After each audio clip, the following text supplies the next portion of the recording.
अब आपको भारत के गणतंत्र दिवस के मौके पर पाकिस्तान की हार का सबसे बड़ा सबूत दिखाते हैं। स्विट्जरलैंड के एक अंतर्राष्ट्रीय थिंक टैंक का यह दावा है कि ऑपरेशन सिंदूर के दौरान भारत ने पाकिस्तान के आसमान पर पूरी तरह से कब्जा कर लिया था और इस थिंक टैंक का नाम है centre for military history and perspective studies.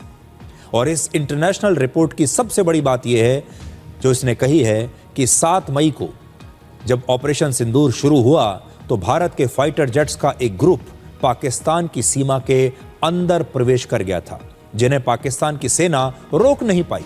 और यह दावा पहली बार किसी रिपोर्ट में किया गया है। इसमें यह भी बताया गया है कि ऑपरेशन सिंदूर के दौरान भारतीय सेना ने पाकिस्तान के 4 विमान मार गिराए और 10 मई तक पाकिस्तान के आसमान पर भारतीय वायुसेना का कब्जा हो चुका था। यानी भारत ने पाकिस्तान पर एयर सुपीरियरिटी हासिल कर ली थी और भारत बिना किसी परेशानी के अपनी मर्जी से जब चाहे जहां चाहे पाकिस्तान पर हमले कर रहा था।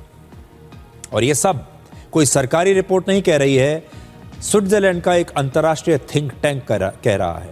हालात इतने खराब थे कि पाकिस्तान के ज्यादातर फॉरवर्ड एयर डिफेंस सिस्टम्स को भारत ने या तो नष्ट कर दिया था या फिर उन्हें नाकाम कर दिया था और बाकी के सिस्टम्स को भारत के हमलों से बचाने के लिए ही पाकिस्तान ने उन्हें खुद ही बंद कर दिया।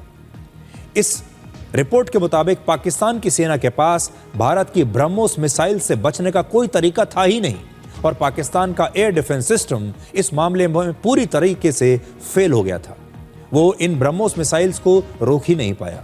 अब आप पाकिस्तान को हुए नुकसान की आज कुछ तस्वीरें देखिए और याद कीजिए कि उस समय जब भारत की सेना ने पाकिस्तान पर यह हमला बोला था ऑपरेशन सिंदूर के दौरान, ये तस्वीरें जारी की थी, हमारे अपने ही देश में कई लोगों ने इस पर शक जाहिर किया था, सबूत मांगे थे। आज एक बार फिर से सबूत देखिए।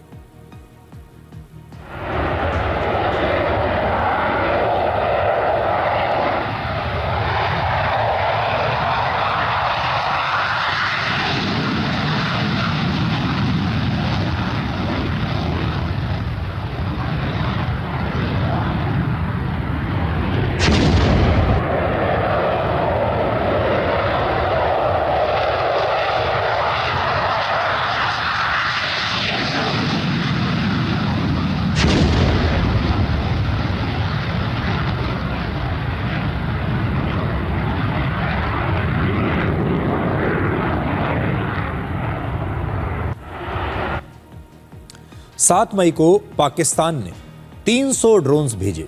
इसके बाद 8 और 9 मई को 600 ड्रोन्स और भेजे और इनके जरिए भारत पर हमला करने की कोशिश की, जिसमें तुर्की के सबसे आधुनिक ड्रोन्स भी शामिल थे। लेकिन पाकिस्तान के करीब 900 ड्रोन्स में से आधे से ज्यादा ड्रोन्स भारत के एयर डिफेंस सिस्टम ने मार गिराए और बाकी को इलेक्ट्रॉनिक वॉरफेयर की मदद से नाकाम कर दिया गया। तुर्की जिन ड्रोन्स को दुनिया भर में बेचता है वो सभी ड्रोन्स भारत की सीमा में दाखिल नहीं हो पाए और हमारे एयर डिफेंस सिस्टम ने इन सब को हवा में ही नष्ट कर दिया था और नाकाम कर दिया था। आपको याद होगा ऑपरेशन सिंदूर में भारतीय सीमा में पाकिस्तान की कई PL-15 मिसाइल्स भी मिली थी। इस रिपोर्ट में यह लिखा है कि ऐसा इसलिए हुआ क्योंकि भारतीय पायलट्स ने पाकिस्तान की इन मिसाइल्स को चकमा दे दिया था और कोई लक्ष्य न मिलने की वजह से ये मिसाइल्स जमीन पर गिर गई। सबसे बड़ी बात यह है कि 10 मई तक पाकिस्तान के फाइटर जेट्स खुद अपनी ही सीमा में सुरक्षित नहीं बचे थे।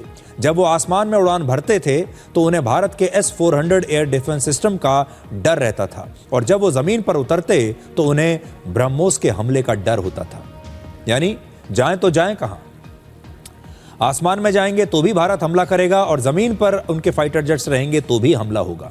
आपको याद होगा ऑपरेशन सिंदूर के बाद भारत के विपक्षी नेताओं के एक बहुत बड़े सब ग्रुप ने, हमारे देश के विपक्षी नेताओं ने ऑपरेशन सिंदूर में हमारी विजय के बारे में एक बार फिर से सबूत मांगे थे और भारत पर पाकिस्तान के सामने सरेंडर करने के आरोप लगा दिए थे। उन विपक्षी नेताओं को आज स्विट्जरलैंड से आई ये रिपोर्ट बड़े ध्यान से देखनी और पढ़नी चाहिए ताकि वो पूरा सच जान सकें और अपने झूठे आरोपों के लिए आज ऐसे तमाम नेताओं को, मीडिया में जो ऐसे लोग थे जिन्होंने इस प्रकार की बातें छापी, आज उन्हें भारतीय सेना से माफी मांगनी चाहिए।